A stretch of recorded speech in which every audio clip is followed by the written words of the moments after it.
Hello again, I am Blunty. So we have Monster Hunter Wilds benchmark tools now. Stealth dropped on us, but despite being caught by surprise, I've already got a nice fat breakdown and test of it uploaded for you if you missed it. But this video, I wanted to drill down on the ray tracing specifically. And a little bonus something at the end as well, so stick around for that. But the ray tracing is something that was, and will be, missing from the first beta last year and the second beta this weekend. Because the second beta uses the same old code as the first beta did. But it seems the release code for Monster Hunter Wilds, which the new benchmarking tool will be much closer to than the beta, includes ray tracing support, much to my joy. And this isn't something Capcom have even hinted at so far, so I was pretty pleasantly surprised when I stumbled across it while exploring the graphic settings in the benchmark tool. It's important to note though that this is not full ray tracing, and certainly not path tracing like we see in flagship games for the technology like Cyberpunk for example, where lighting and shadows and reflections and even bounce light and ambient light can all be ray traced and more specifically path traced, which is a slightly different thing, leading to some spectacular results if your GPU doesn't burst into flames first. As it stands though, in Monster Hunter Wilds we have ray tracing used in but one aspect of the rendering, that being light reflections.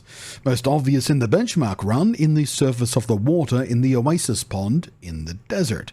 But in the full game we can hope to see it active across many more things. I hope, for example, the glossy surfaces of the ice in the newly revealed Frosty map zone. We'll have to wait and see just how extensive this is though. The benchmark gives us very limited peeks at it. The desert is hardly the most ideal place to look for it.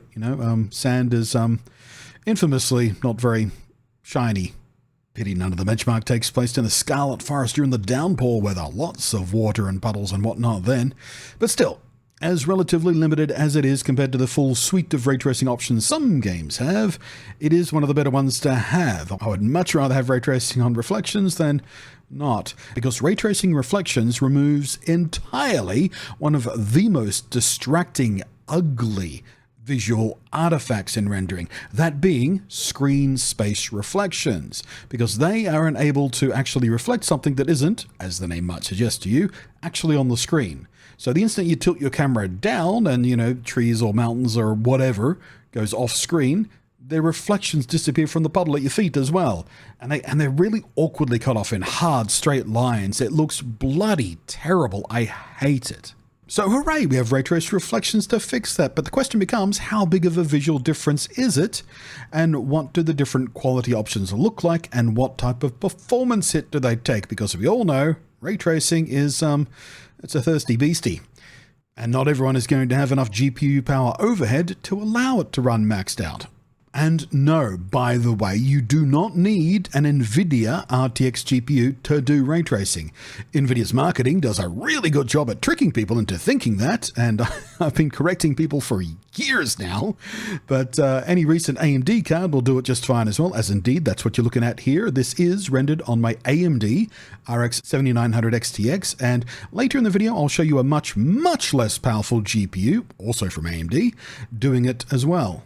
And also another third thing, like I teased in the opening. Now then, all that said, I'm going to shut up for a bit and let you see for yourself what's going on here with some of these side by side of the various settings. And I've also slowed this footage down. This is 60 FPS gameplay, or thereabouts, slowed down to half speed for a better look. So yeah, pay attention to the fidelity of the reflections in the water in particular.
Now then, what do you reckon?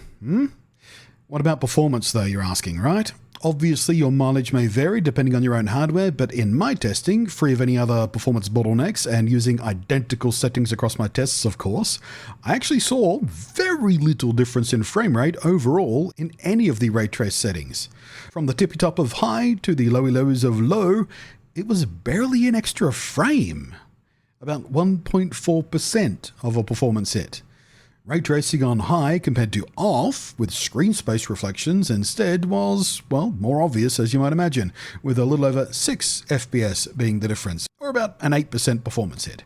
But when I'm already clearing 60 FPS with the settings I'm using, and I'm clearing that by a very wide margin as you can see, that difference is entirely meaningless because I'm going to lock to 60 FPS anyway. I just need the native rendering to stay above it so I can stay locked there and not dip below.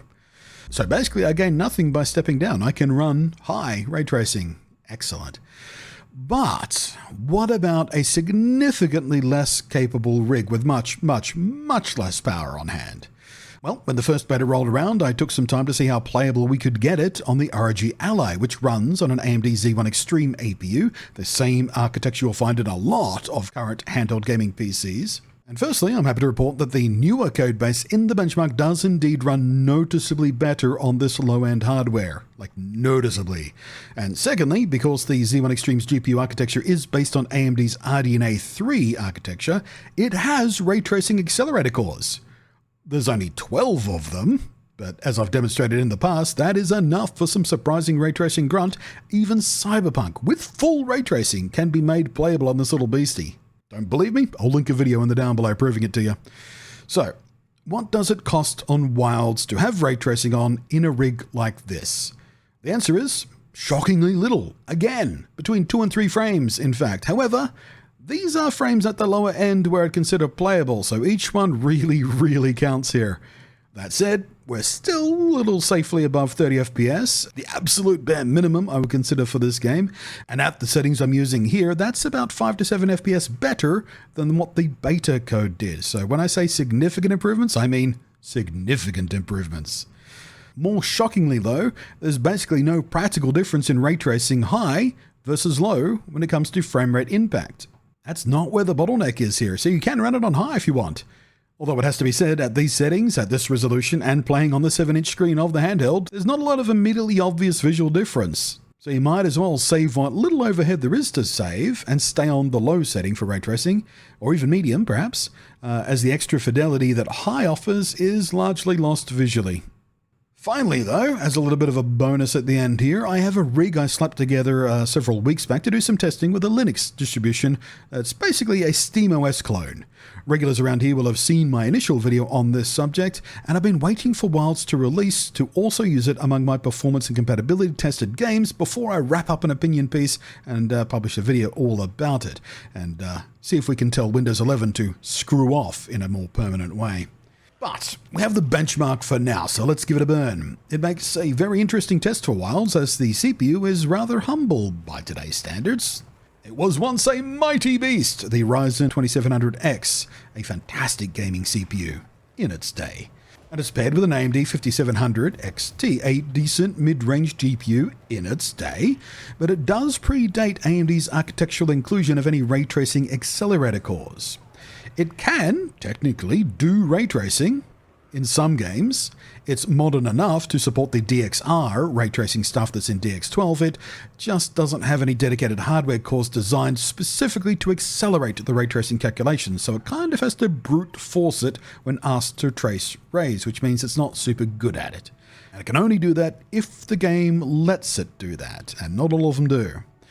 But outside of that, how does Wilds react under Linux with an out-of-date but once highly capable 8-core 16-thread CPU and a GPU barely above the absolute minimum spec? Well, for a machine that falls below the minimum recommended specs, it runs remarkably well. Very hopeful, in fact. I'm on medium settings at 1080p, performance FSR upscaling, and a couple of things turned down just a little bit to save a few extra frames and a little bit of VRAM, but there is room to fine-tune this. I didn't spend much time fine-tuning because, well, I didn't need to for the purposes of the testing we're doing today. And without frame generation, it's easily keeping above the 45 FPS level I consider the low target for great, smooth, fluid-feeling gameplay. And the difference in feel between 30 FPS and 45 FPS in this game is significant. So overall, very happy with how it's going. But what if we're doing ray tracing on? Well, turns out we can't. Sorry. As I said before, this card can and will brute force ray tracing under some circumstances, but it seems either the benchmarking tool itself or something under the hood of how Linux is handling the thing won't let it recognize an ability to turn ray tracing on. I think it might be Linux itself, because I had someone else tell me in Discord that they were having a similar kind of issue and they were using a ray tracing capable GPU natively. I did try the experimental Proton branch just in case, but no luck there. Same result, grayed out. But this does at least provide some level of hope for those of you who are under official specs. I mean, I'm on a CPU a full generation below the minimum recommended, and the GPU is right on the edge as well, being only one step up from the absolute bare minimum requirements Capcom say you need. Plus, I'm running under Linux through the Proton translation layer without any optimization updates for it at all and no driver optimizations or anything, so yeah, promising. Seems like the performance thing is not quite as doom and gloom as we thought it might have been when, the first beta rolled around. In any case, hope this has been interesting or useful to you. I hope you're having good luck with the benchmarking tool and indeed fun with the benchmarking tool, because I know I am. Thanks for watching. Thank you to the patrons scrolling on by. And we'll catch you next time.